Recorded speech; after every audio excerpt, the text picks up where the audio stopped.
Welcome to another edition of the Bear Down Chicago podcast with your hosts, Ryan Dangle. It's a tie? What are we, True. in Europe? Like, what? I'm sorry. Soccer? Ties happen in the NFL, man. They're called draws, right? Yeah, no, dude, why? Why are we doing? No, absolutely not. All right, well, you got to keep your own record now because I don't have a tie column. I got a win-loss column. Patrick Sheldon. I say that because the flashlight emanating and beaming from the steaming pile of as today's game is David Montgomery. He is the flashlight in my pile of poop. Brendan Shagrew. So our buddy Brendan, who writes for USA Today, I have always screwed up his last name. Shugri? Shagrew.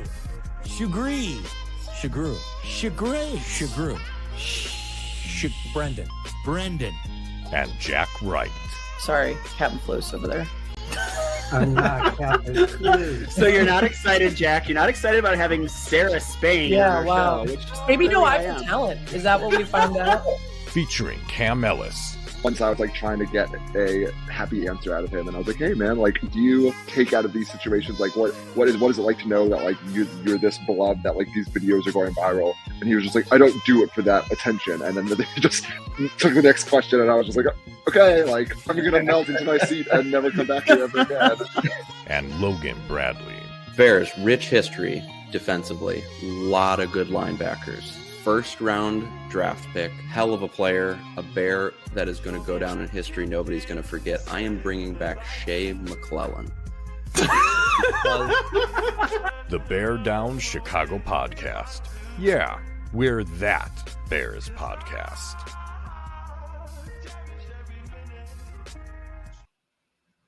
All right, folks, welcome into another edition of the Bear Down Chicago podcast. Now, I am your host, Ryan Dangle. Bears lose again, this time in embarrassing fashion. I got nothing fun to say about it. This is not fun to talk about this team that's on their 7th consecutive loss. So with that, let's bring in the assistant editor of Bears Wire. That's Brendan Shagrew. If you want to find Brendan on Twitter, it's at Brendan Shagrew. That's Sugrue. I'm also going to bring to the stage Jack Wright. If you want to find Jack on Twitter, it's at Bear Down Jack. Now, folks, if you want to find me on Twitter, it's at Ryan Dangle. That's Dengel. For all of you that are watching us live on YouTube, yes, I already know my internet sucks, but if you listen on the audio only, I don't think you hear anything other than just pure Dangle voice. I don't know what else. I was going to make something smooth, but there's nothing smooth about any of this. Boys, how we feeling about this garbage, huh? Guys, I just want to say cheers to another losing season. This is the 4th in a row. There you go, Jack. You're indulging. Slancha, 4th losing season in a row. It's been over a decade since we've had more than one winning season. Yeah, this sucks. Yeah, I mean I didn't realize it was that. But yeah, I don't know. Yeah, it's down. It's definitely down. It's super frustrating. I think, again, there was like a year of high hopes. And so to be at this point is it's very disappointing, extraordinarily disappointing. Let's thank some people because, folks, I'm sure for all of you that are hanging out, and I want to just say, Matt, thank you for being the first person to throw in a comment. Not great, Bob. Absolutely well said. We got some people we want to thank because we're going to go way off the rails today. And if it's fine with everybody, I want to make this a shorter episode because I'd rather do something more productive with my Sunday, like sit my ass on my couch. I think that's way more productive than talking about this god-awful football team. With that being said, let's talk about my guy, our guy, your guy, Jeff Cadwallader with SVN Landmark Commercial Real Estate. Look, if you're looking to grow your business, go to a new spot. If you have commercial real estate questions, if you got any real estate questions, there's really only one person you should be talking to. That's our guy, Jeff Cadwallader, SVN Landmark Commercial Real Estate. Hop on jeffcre.com or give him a call at 630-254-4734. You can give him a call, give him a text. Either way, if you do, let him know the guys at the Bear Down Chicago podcast. Say hello and maybe save us from this misery. Then if you need a haircut, you know where to go. Sheridan's Barbershop, a cornerstone of the Wheaton community since 1954, is where old school charm meets modern style. It's located in the heart of historic downtown Wheaton, Illinois. They've got 6 master barbers ready to keep you looking sharp. Sheridan's is open Monday through Saturday, so it's easy to fit a fresh cut into your schedule. With appointments available online or by phone, you can head to sheridansbarbershop.com or you can call 630-668-0137 and book your appointment today. If you're not in the Wheaton area, but you're closer to Naperville, then you head over to downtown Naperville to Hensel's Barbershop. It's been a local favorite since 1966, offers the same unbeatable service with a crew of 6 skilled barbers. They're open Tuesday through Saturday.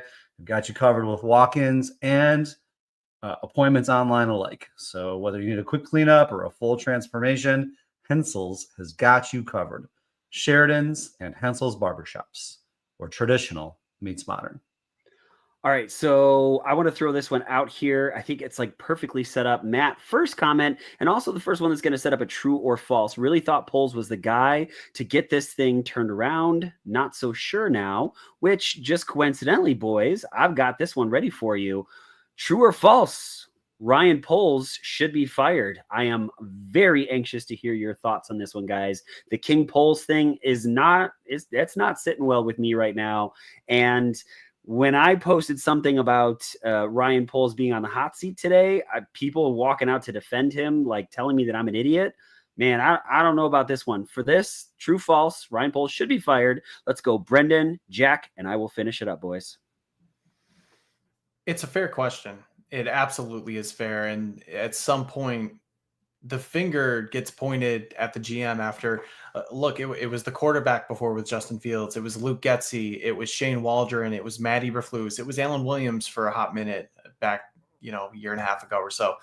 At some point when the losing continues to happen, the blame falls to the general manager, and he's the next guy in line here. I will say at this point in time, just because we still have 4 games to go, I will say false, because part of me thinks that he should have one more chance to pick the head coach.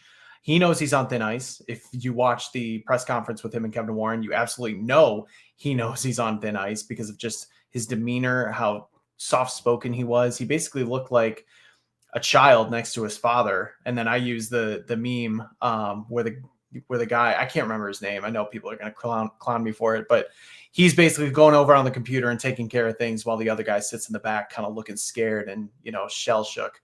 But look, yeah, I just think there needs to be questions, and we'll see what happens over these next 4 games, because right now, after the firing of Flus, things are very disjointed with Thomas Brown. I think it's very clear that this staff was not prepared for that, and these players weren't prepared for it either. And that falls to the feet of Ryan Poles. So at this point in time, I'm going to say false, but I guess can change my answer once the season ends to see how far this team continues to fall. I guess I'm going to say false, and then I'm also going to say that on some levels it doesn't matter. In my opinion, the one consistent theme that this team has displayed year in and year out since 2011, when George McCaskey took over, and then previous to that, Michael McCaskey, is that the McCaskey family has no idea how to run an organization and create a team that has sustained success. I would say the only guy in the building that shows probably any sense of what it means to be in a championship football organization is probably Ryan Poles. We saw it at Kansas City. He's not afraid to make big moves. He brought in Montez Sweat. If there's BDE, big energy in the building, it's from Ryan Poles. And he's done it with draft picks. He's done it with trades. He's certainly had some misses, but my kind of I guess supposition, I don't really have anything to prove this, is that ultimately every decision that Ryan Poles makes, he's doing, I know you can't see me on the audio, but he's kind of looking over his shoulder like, hey, George, is that okay? Is that what you want? No. Okay. So Flus or no Flus? Flus stays, Flus goes. When do we fire Flus?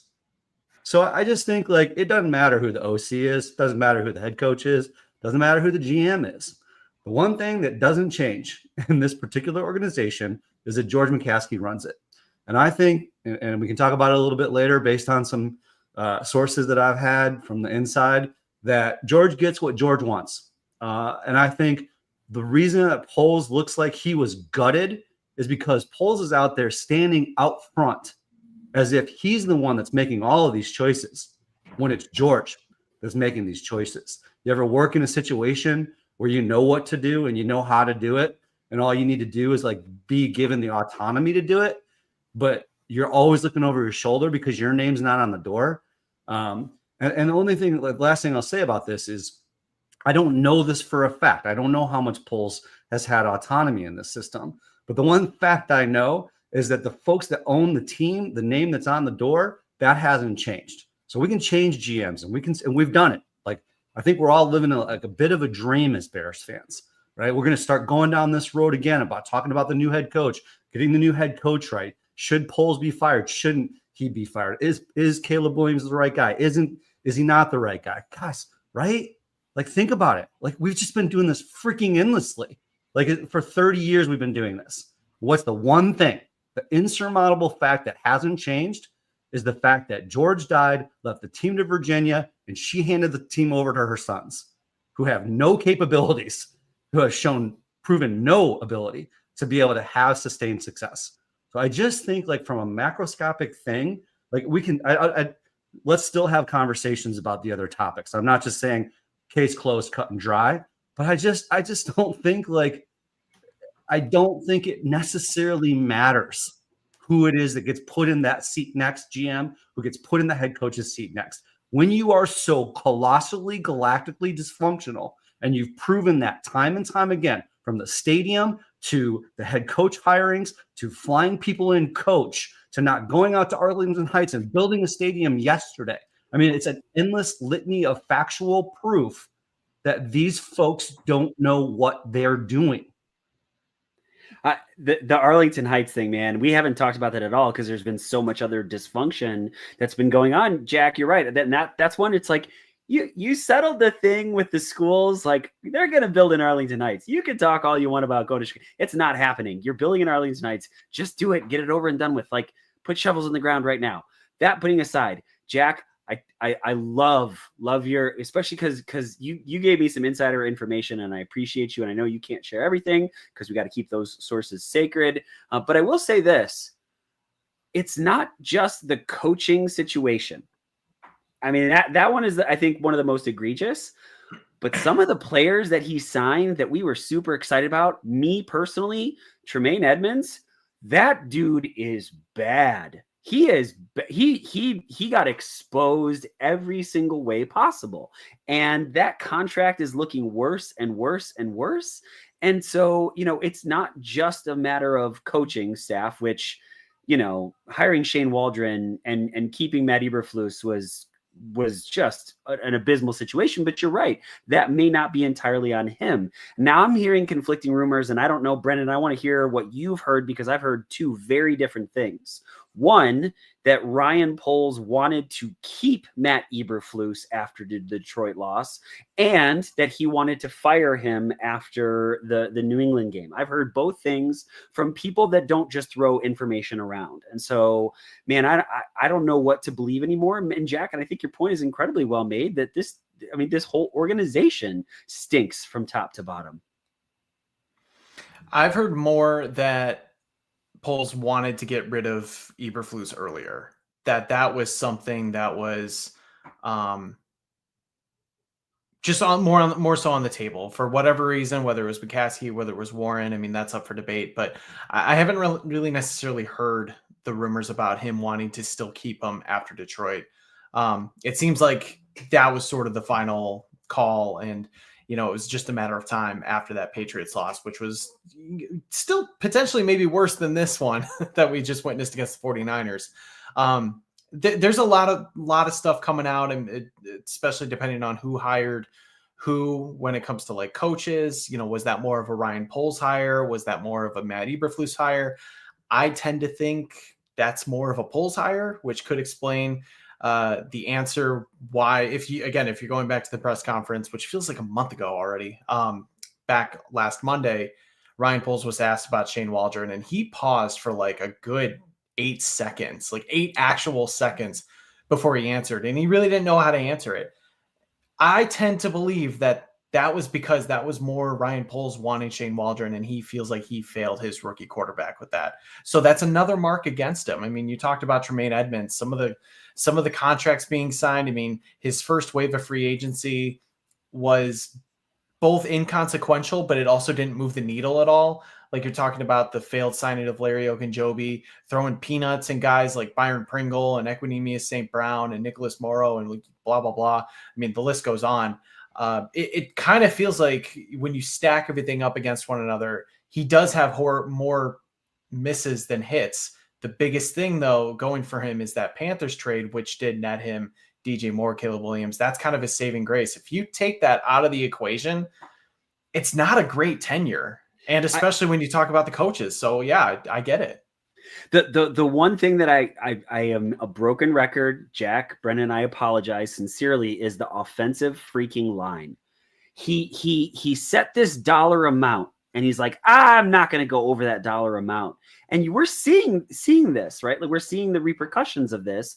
Nate Davis, it was his big offensive line free agent signing. Like I went from Bears are 4-2 to, man, Ryan Poles is going to bring us an NFL championship to, man, I don't think this dude should have a job. I didn't answer the true or false. I think true. I think he should be able to finish out the remainder of this regular season because like that's what the Bears organization does, let people finish out the season. But no, I think he should be let go. But Jack, to your point, your excellent freaking point, they're going to hire the wrong guy again.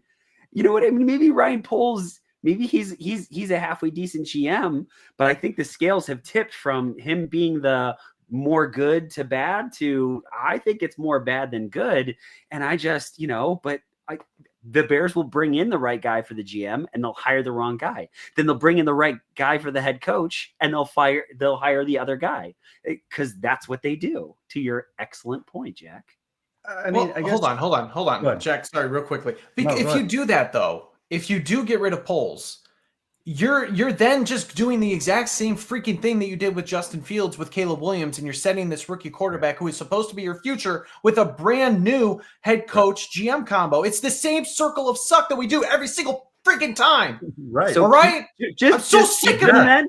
Keep him then. Just keep him, even if he sucks. Just keep him for the sake of keeping him. That's the same argument that we had for Matt Eberflus. Well, we need a consistency, and he needs to be able to have time to build. He was the wrong freaking guy. And so we hold on to people to give them an opportunity to show that they're not the wrong guy, when all along they've been the wrong guy. I don't understand that. Well, but again, I think like whose purview is all of this under? If the 100%. Sequence is constantly off, as Brendan has documented so many times, and like we've said, we've seen it on YouTube and the national media in terms of the sequencing of the quarterback and the GM and the first round draft pick and et cetera, et cetera. Again, and I don't want to start sounding like Grandpa Simpson here and just like, well, again, like this is the only thing that matters and this is the only thing that will change the team. But like, quite honestly, like if the crap stinks, it stinks, And so I'm not going to like pound the table for Ryan Poles, but I'll ask you guys a question. Like, do you think Ryan Poles, having seen what he saw in Andy Reid, having seen what he saw in Kansas City, do you think he's going to hire Flus and continue to like back Flus over time? Or if he's given full autonomy to hire a coach, do you think he's going to go after someone like Jim Harbaugh? Again, I think like Montez Sweat and like some of the other like folks like DJ Moore or the Keenan Allen pick or taking Caleb Williams, the only guy that's shown any semblance of understanding like what big boy NFL like looks like is Ryan Poles. The only guy who's ever gotten the cap right or the draft right in any way, shape, or form in my like since '85, I suppose, is Ryan Poles. And again, I'm not going to carry all the water for him. Your points were great.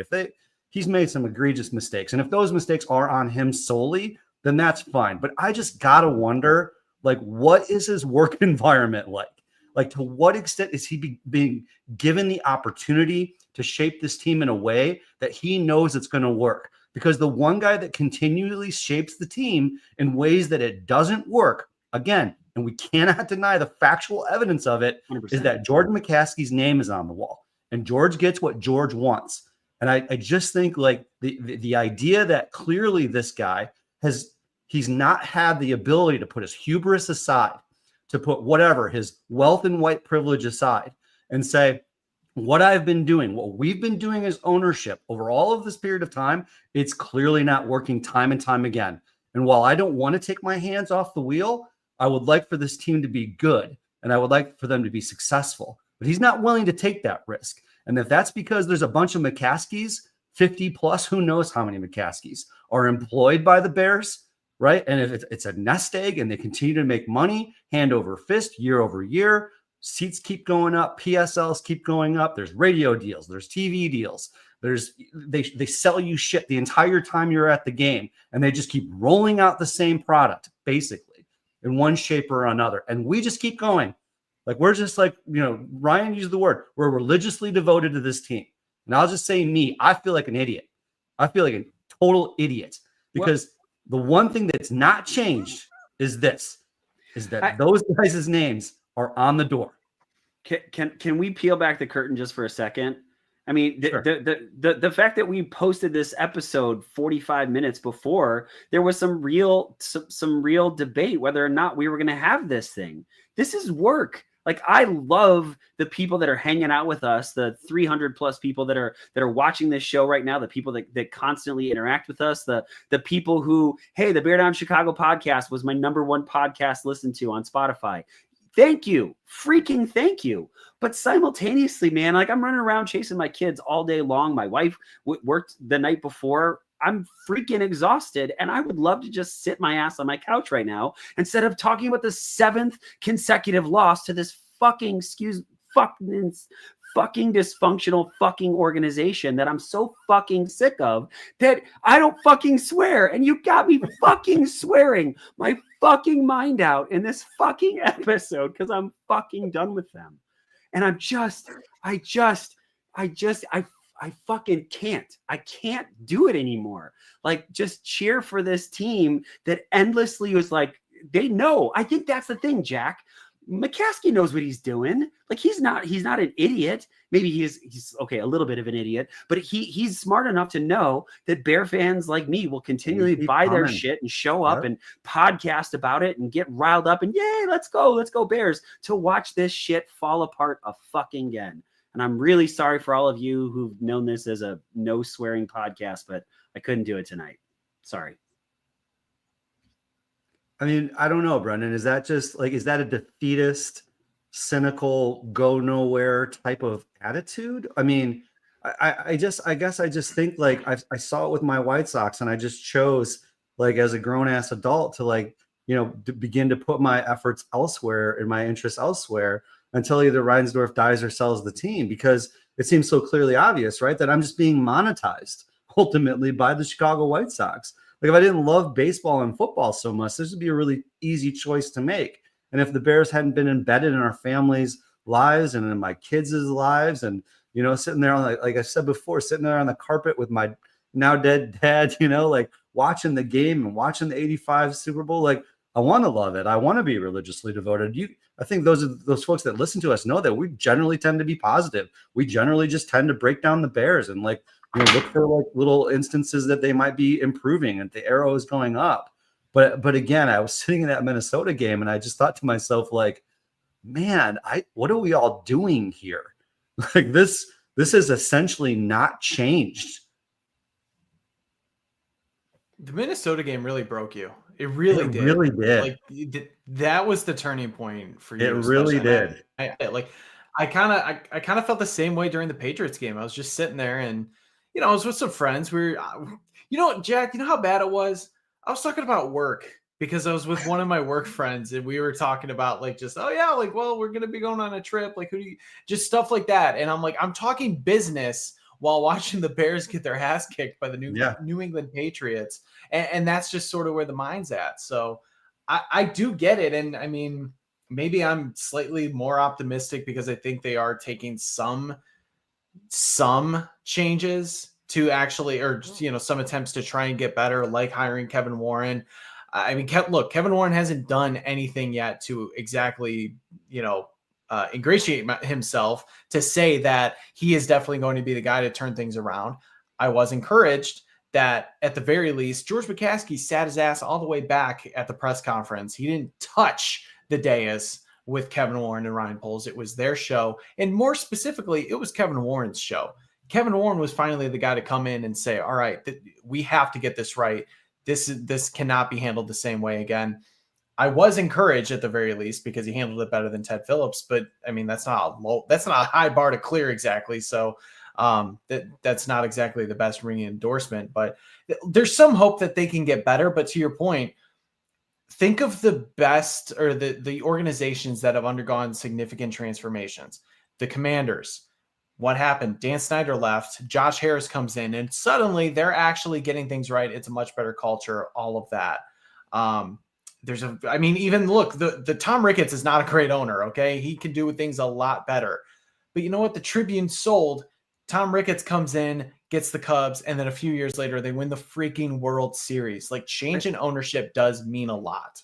The McCaskies aren't selling this. There's so many of them. They're not selling this. And then Brendan, I love you. And I love your optimism, because that's what, Logan and I, when we did the episode, just the two of us, I was like, we're going to have fun and we're going to be optimistic about this. Kevin Warren?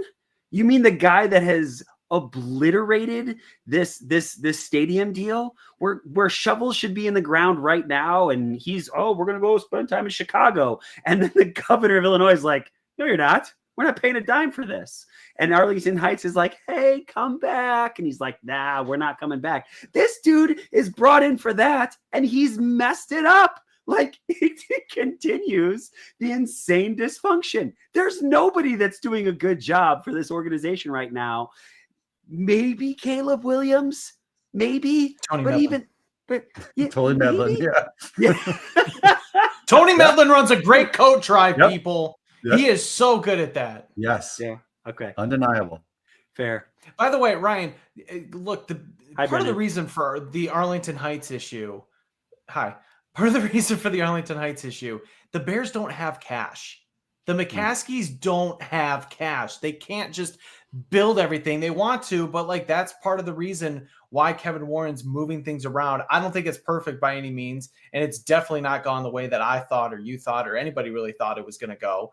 But putting the stadium part aside, Kevin Warren has been a part of successful organizations. He's been a part of multiple organizations. He's seen a lot of football. He's turned the Big Ten Conference into a powerhouse before he left. I still think with him in charge, working with Ryan Poles, assuming he's not fired, and I know I went back and forth a little bit on thinking I don't want to fire him yet. I want to see him run out the season. I worry about the whole cycle of getting people on the same page. That's another conversation, though. I have hope that he can still get it right, because for once, this team will have somebody other than Ted Phillips overseeing a head coaching hire. And I give Kevin Warren a lot more credit for the football that he's seen and the deals that he's done and working with the organizations that he's worked with. It's not the greatest, but at least it's better than what it's been. Is that going to be good enough, though? I truly don't know. I mean, did Ben Johnson just say the quiet part out loud? I mean, people got so pissed off about that. And again, I do think that's representative of the ways in which, there is a religious devotion to this team, right? Because people got all butthurt about that. But it was like, yeah, you know what? Maybe you should go through a reconciliation, Bears. Because what exactly is going on in your organization? Mm-hmm. Maybe you should make sure that you get your house in order here before you try to go after someone, like me. Because, Ryan Dingle and I had a conversation about how Matt Nagy might have been successful, in a different set of circumstances, in a different organization. I just don't think there's any sense of the holistic support I'll just back it up one more time and then I'll kind of go off of this, because I really don't want to sound like a broken record, but it's who is to blame then? If there is years of a lack of success, are we going to blame Trestman? Are we going to blame Jay Cutler? Do we blame Shane Waldron? Do we blame Ryan Pace? Do we blame how many people do we get to name here that we're going to say, oh, it's these people's fault? I mean, it's just happenstance that none of those people were successful. You know, I don't think it is. It's not happenstance. I used to think to myself, you would think that the Bears would just like get lucky out of nowhere here, right? And maybe, get like the Michael Jordan, or the Phil Collins of coaching, or right. But they haven't even done that. They've not even got so lucky since Walter Payton to get an elite athlete or an elite coach that would like elevate them to the point of like a Patty Mahomes or an MJ, or do you know what I'm saying? Like, well, that was my hope for Thomas Brown, that they would back into it, but dude, they came out flat. Flat. That was so bad. I was wrong. I flat out. Okay, I'll admit it. I'm okay with doing this. I was wrong. I thought Thomas Brown, that they would have a surge in energy, and Mm-hmm. instead the defense laid an unbelievable egg. Shanahan's offense is good, and the Bears defense is butt cheeks bad. Like they're so terrible. The roster is thin. I want to come back to Jack, to your point. I know the answer to this, but I'm going to ask. Did y'all watch Thursday night football between the Lions and the Packers? It was probably the best Thursday night football game ever. And you know what? The thing that stood out to me was the graphic of the three kings of the North, right? Showing those records, and then the stuffed bear, right? That they went out of their way to show, like the really bad CGI stuffed bear that's like hanging in the room. And one part of me goes, oh, the McCaskey's going to see this and they're going to get so embarrassed. And so, no, they're not. They don't care. They don't care. We're going to have a good football team. And it's just, they don't care. They do not care because people are still buying tickets. They're still making money. And Brendan, you're right. They don't have a lot of cash sitting on hand, but they got that steady flow that continues to come in because of suckers like us. They care.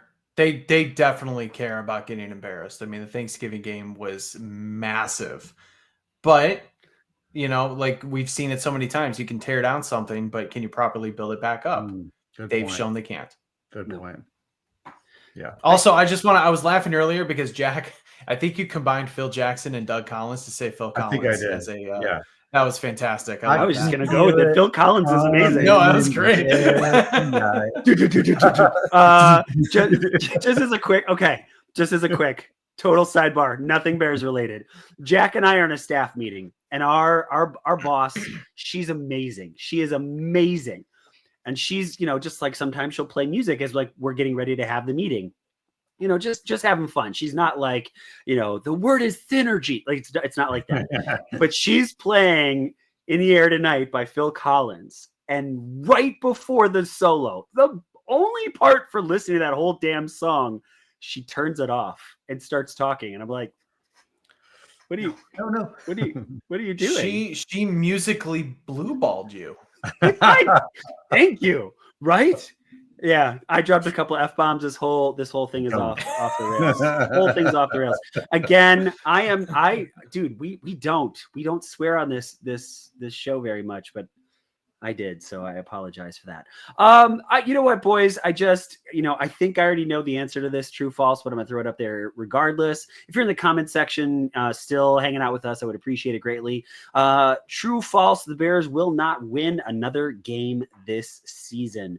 Let's go, Jack, Brendan, and I will finish it up.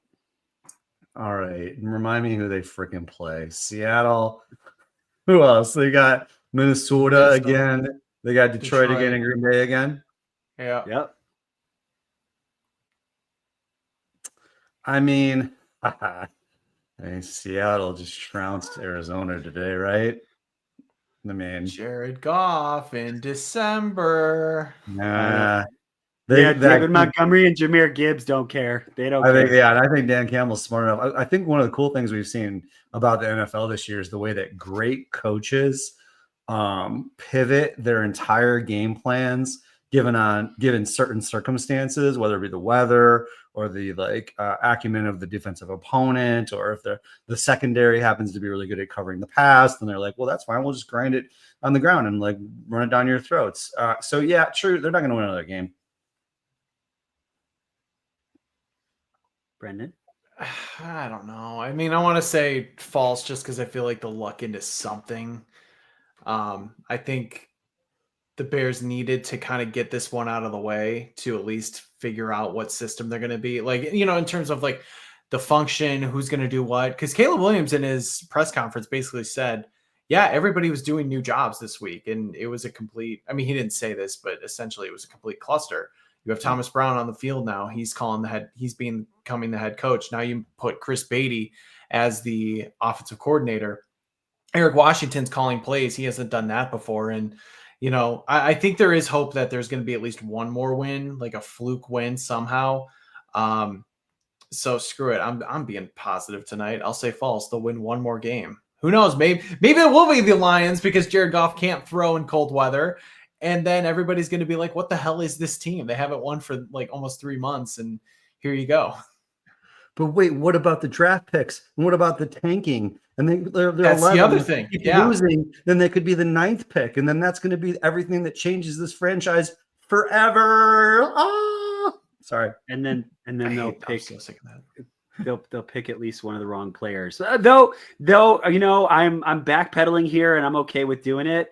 Ryan Poles brought you Caleb Williams and Rome Odunze, and those two are freaking fun. All the bad, and there was a lot of bad in this.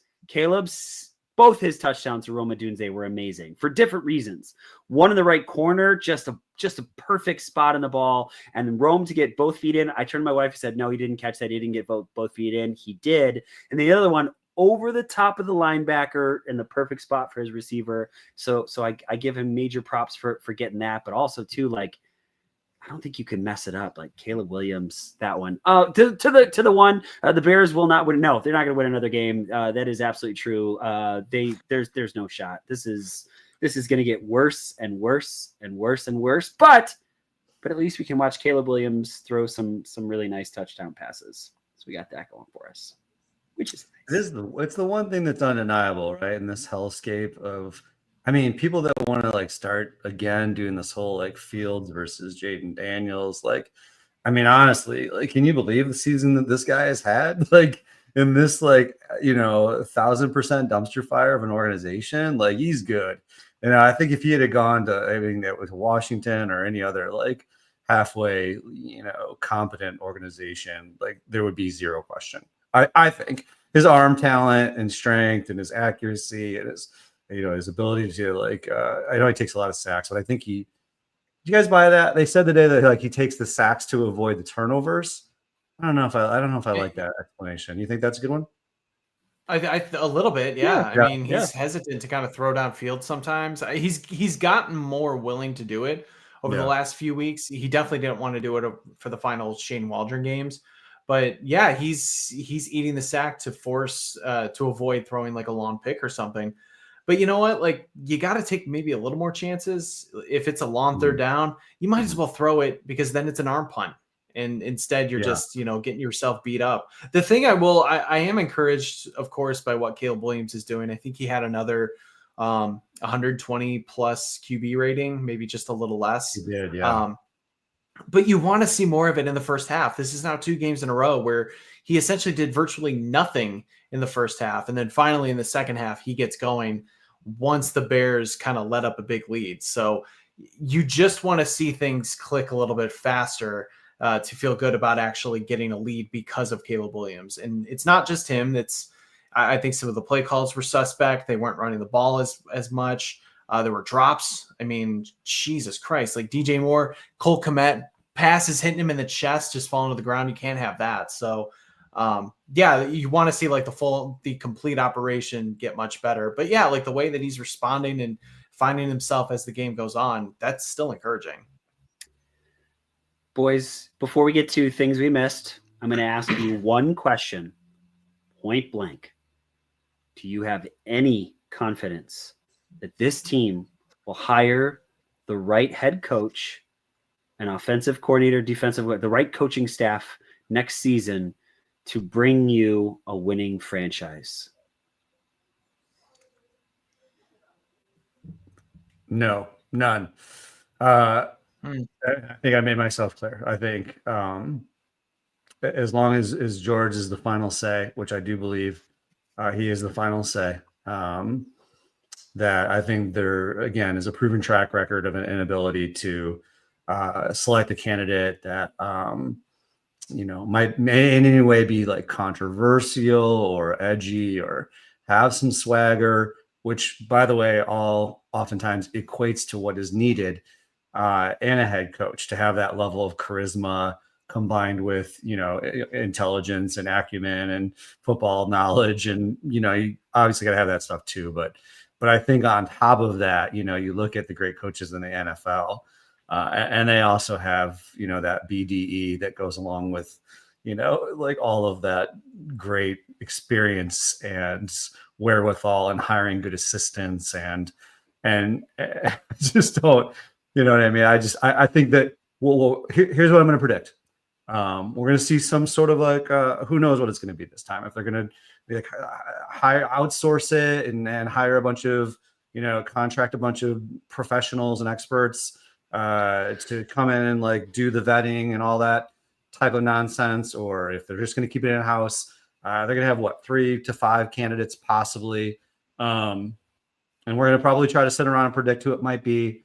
But we won't be able to predict it because like what we see and want isn't what George McCaskey sees and wants. And that's just repetitive. And I just don't think there's any doubt about that. It is Missouri. It's the show me state for me now.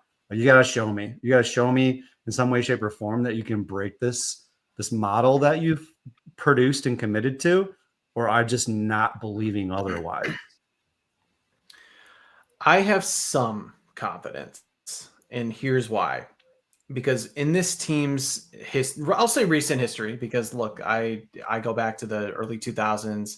That's kind of when my historical knowledge begins. Just shows my age. But guys like Jerry Angelo and Ryan Pace, once they had their second head coach or they had full control over it, they got it right. And while we can look back and say Matt Nagy was not the best Bears head coach, he still was probably the best hire of that period. He was the guy. Ryan Pace and Ted Phillips did the process right. They vetted all these guys. They traveled to them. They made sure that they went through all the checks and balances to make sure they got their guy. I mean, that was the same year that Matt Patricia went to Detroit, I believe. And then Josh McDaniels was going to Indy and then backed out, and they had to get Frank Reich and all of that. The Matt Nagy years were decent. The Lovie Smith years with Jerry Angelo were good. I think when you do get to a GM that gets a second chance to get a head coach, it's never like a great thing, but at the very least, it's kind of like, okay, this is my reputation now. I have to get this right. With Kevin Warren there, he has not, as I said before, he has not shown me that he cannot hire a head coach yet because he has not gotten the chance to. So for him right now, for better or for worse, I am giving him that one benefit of the doubt. We'll see what happens. And there's some good candidates out there. I am actually excited about a good amount of these candidates. Ben Johnson, we've talked a lot about. He seems to check every single box. And I love that he's questioning the process, Jack, like you mentioned. I saw some people saying, well, this guy can't call the shots like that. Excuse me, if you are interviewing for a job, you should ask those questions. You should ask, why wasn't this person successful in this role before? What is your infrastructure like? Because you are interviewing them just as much, if not more, than they are interviewing you. So yes, please ask those questions, and they better have a damn good answer to get the right guy. Also, I'll say I like guys like Joe Brady. I know Ryan and I talked a little bit about it last week. I like Joe Brady. I think Liam Cohen's shown something.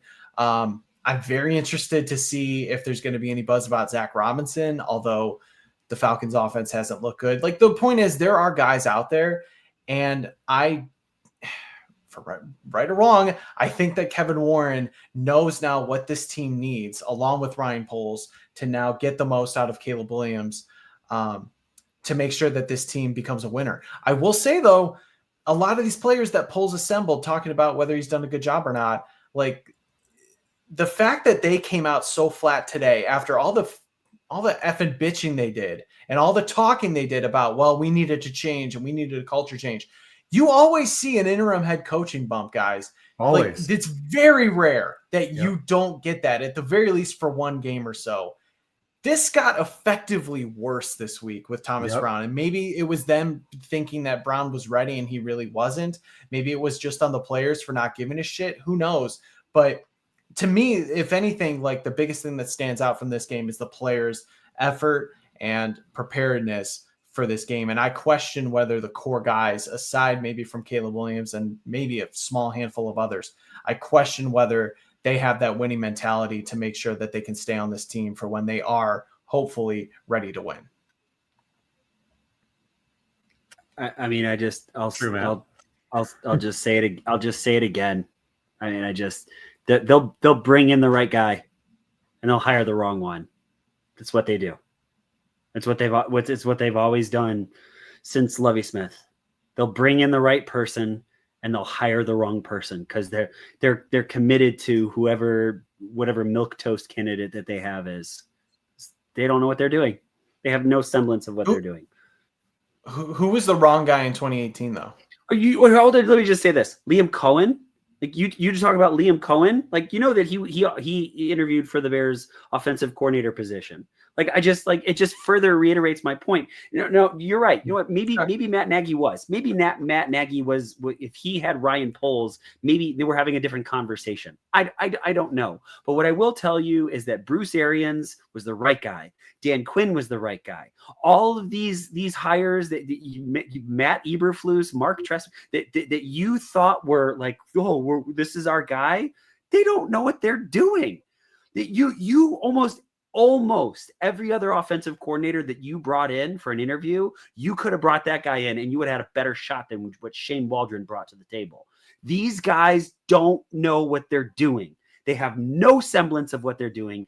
And to think that they've magically figured it out is just, Brendan, I love your optimism. And I'm not trying to stomp on you, dude, because you are a smart ass dude and you know Chicago Bears football exceptionally well. But dude, in this one, I don't know what you're seeing, man. I don't know what you're seeing because I can't.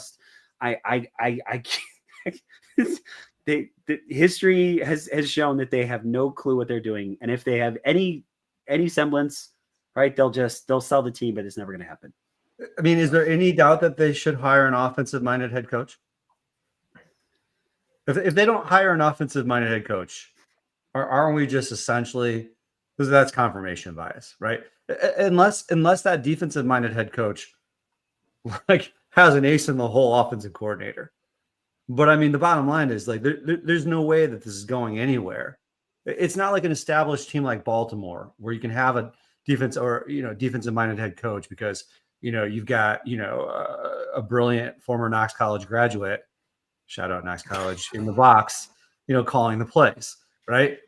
So you want to develop Caleb and you want to develop Rome and you want to develop the offense, right? I guess it's a question I'm asking, I suppose. You've got to hire an offensive-minded head coach, don't you? Finally, yes. I mean, you just go back and forth. You literally go back and forth between offensive guru and then culture setter, and then offensive guru, culture setter, blah, right. blah, blah, blah. My internet did not like that. You just go back and forth. So I want a guy. I do think they should go offense. I really do, Jack. At the same time, though, I want a guy who can hire a competent staff and build in succession plans like a Sean McDermott, like a Mike Tomlin, like a John Harbaugh. They are out there. But I think if you're talking about getting there you go. That's awesome, if you're talking about if you're talking about finding somebody who can get the most out of this young quarterback and set him up to be the future that you think that he can be for the next decade or so, you should go for the offense guy. But you have to make sure that, like I said, he can build a staff and he has enough connections to bring in guys to, run the defense. Because you just can't have a situation where you're giving up like 35. You can't have a situation like the Bengals where Joe Burrow is absolutely amazing. He's having an MVP caliber season and they can't win a freaking game because defensively they're giving up 40 points a game. So yes, I do think you should go there, but I'm not going to close the door on anybody like a Mike Vrabel or like another defensive minded head coach if he can put together a good staff. Is the word out? Do you think that this is not a place that you want to go? I mean, guys, Dude scrubbed every swear word from Hard Knocks. What's that? What Priorities. It's their actual priorities. My freaking ears. What is that? Priorities. Yes. Priorities. And that's conflicting. That's conflicting priorities too, because Kevin Warren wants the exposure. He wants everyone to see his organization. And then George McCaskey, to that point, is like, well, we don't want the swears in there, obviously. I mean, you're flying people on coach, and you're picking them up yourself. I just again, that this whole like archaic, there's no forward thinking, proactiveness, the edginess, no, you know what I mean? Like, it's just so repeated, it's embarrassing. It's embarrassing, right? Come on. If the Bears lose out these last 4 games, what are we going to talk about for 4 more weeks?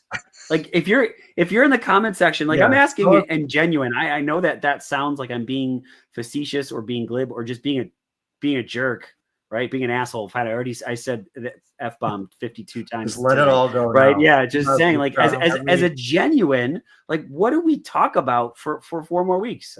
Maybe the head coach that's upcoming. Like, I mean, we're still going to follow that search. And Brennan, again, I sincerely hope it doesn't feel like I'm coming after you in any way, shape, or form, dude. Like, I respect the hell out of you, dude. Like, you are a phenomenal freaking writer.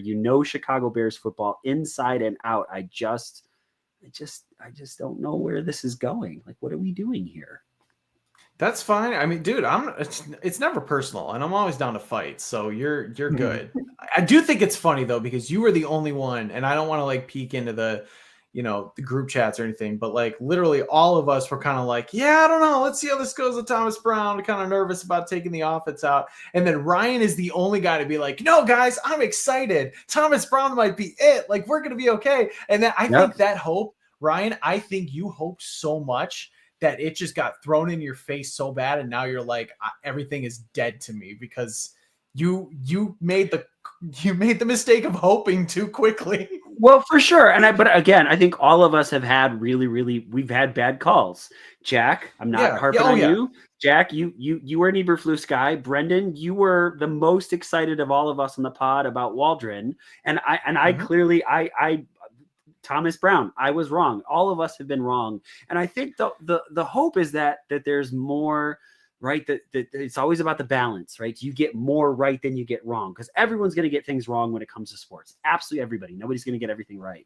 And so, you know what I mean? I just like, but I'm asking in earnest, like, okay, so in the talk we're going to talk about Oreos and Reese's. Heidi, you're amazing. We're going to talk about beer recommendations. Matt, you're amazing. And so, like, we can bring back Jack's questions.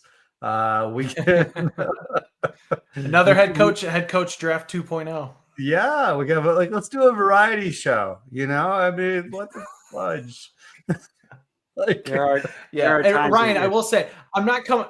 Yeah, I wasn't coming after you. I'm just saying, like, I only say that because you were excited about that. Yeah, I was excited about Waldron, and when it all went to hell, I'm just like, well, what the hell was I thinking and everything like that?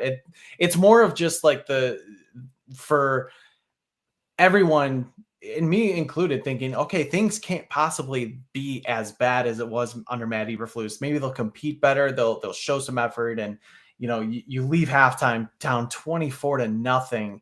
You have 4 total yards of offense in the first half, which is the worst that we've seen in this millennium. It's just one of those like tropes that, to everybody, and there's a lot of people, for the people who are like, well, it can't be any worse than this. Yeah, it can, at least in the interim. And so you're right. And I am optimistic now. So I'll probably be the next one to be just having my soul crushed because of the limited hope that I have. It's just a matter of time. Boys, anything that we missed that we want to cover, that we want to go over? Because I think we pretty much got most of it. We know we didn't talk about the game, but I don't really know there's much to talk about with that game per se. I think my last salvo in support of Matt Eberflus is to say that the Bears turf was complete shit for decades before one Matt Eberflus joined the Chicago Bears and put the Kentucky bluegrass in there. I mean, you can smoke the bejesus out of it.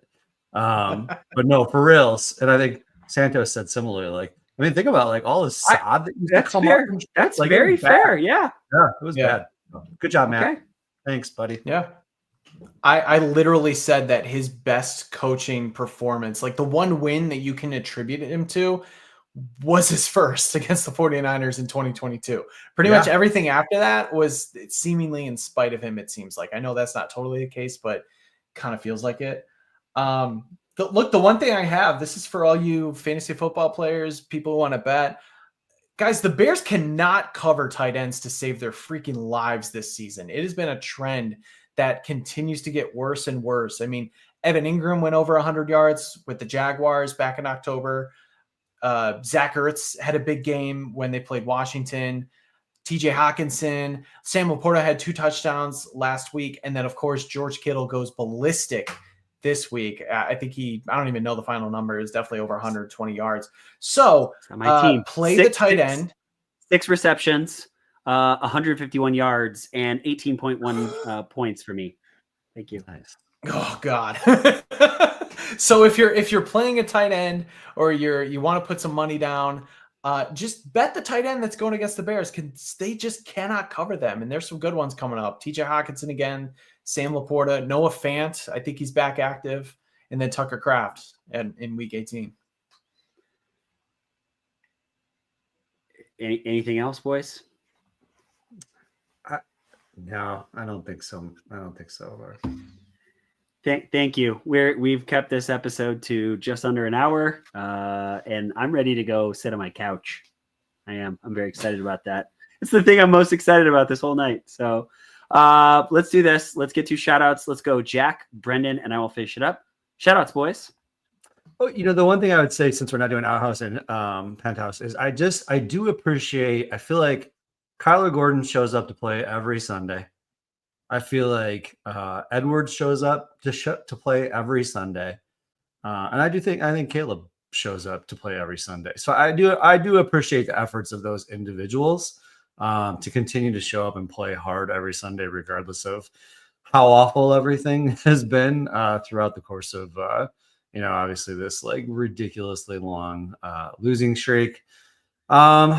Oh man, I don't have anything specific. Just shout out to you guys for realsies, because it's been a struggle for, Ryan mentioned it. It's tough. I think all of us are really second guessing the extent to which, we want to spend our time on this specifically. And that's what really the epiphany I had when I was at the, at Soldiers for the Minnesota versus the Bears game, just thinking to myself, like, what exactly are we all doing here? The one thing, that's what I'll shout out. I'm going to shout out Chicago Bears fans, because the one thing that is undeniable to me is like the one entity that does show up for the Bears are Chicago Bears fans. I mean, and not only do they show up full-fledged, face painted, chest painted, the gear. I mean, they're chanting Green Bay sucks, even though Green Bay always beats us. I mean, the Bears fans love their Chicago Bears. And so I will shout them out because they're great people. They're in our chat. They're on this podcast with me. And so that exposes the one silver lining of all of this, is that in some way, shape, or form, this cluster F of an organization has brought some fantastic people together. But boy, we could really use y'all. We could use your help getting us through these last few games. Like Ryan said, if maybe send us some suggestions on some show topics and some other ways to go to perhaps incentivize us to continue to talk about this. Because you can imagine, just for a minute, walk a mile in our shoes and think about the difficulty it is to continue to talk about these types of things, even though we love each other and love you. I'm just going to make a quick shout out to a good football team that I root for and that Jack roots for, the Notre Dame Fighting Irish, because they are officially going to the college football playoffs. So, I think there was some directional school beat them long time ago, and there's somebody on this podcast who's very excited about it, and I get it. It was a big win for them, and since then the Irish just haven't lost, and now they're going to be playing against Indiana for the right to play Georgia in the playoffs. So I'm scared about Georgia. And didn't lose a game ever since. So Didn't lose a game ever since. And now we're playing Indiana, Yep. and NIU's in some ragtag, stupid bullshit bowl that, whatever. Yeah, it's fine. NIU got their big win. They had their moment, and good for them. Good for you, Ryan. And now Notre Dame, we get to play with the big boys, and I'm excited. Right. So shout out Notre Dame. You guys lost to us. Let's go. You know what's sad? You know what's sad, Jack? You know what? And this is just crapping on us too. Yeah. This is like the Bears beating the Packers one time in like forever, and then the Packers going like 15-1 to like go, to the playoffs. Yes. And Bears fans would be like, "Hey, but you lost to us." Right. And as if I was in that position, I would totally be doing the same thing. Sure. So I can't even even hate. But at least there's like one of our teams that doesn't suck, Brendan. So we're gonna own it. Yes. We're gonna lean into it. At home. You lost to NIU at home. I haven't lost since. Just keep talking. Yeah, whatever you guys want. Yeah, it was just that was a fun win for NIU, my directional school. You know what? There's a couple of people. Matt in the chat. I don't even know Matt's last name, but Matt is hanging out with us every single freaking week. So Matt, shout out to you. Thank you, gents. Good show. And congratulations. It sounds like your son got a scholarship to Knox College. Did I read that right?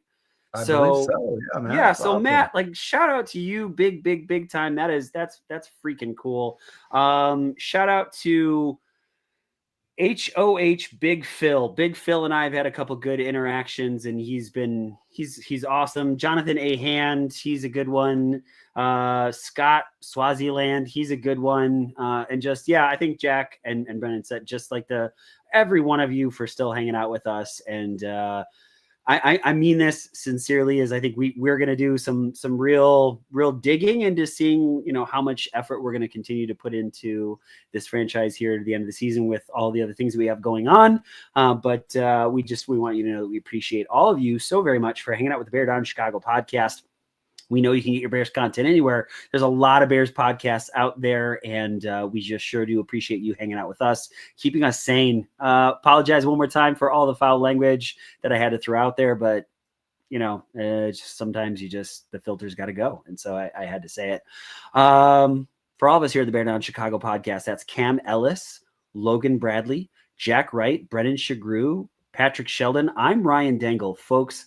Thank you so very much. And as always, bear down, Chicago.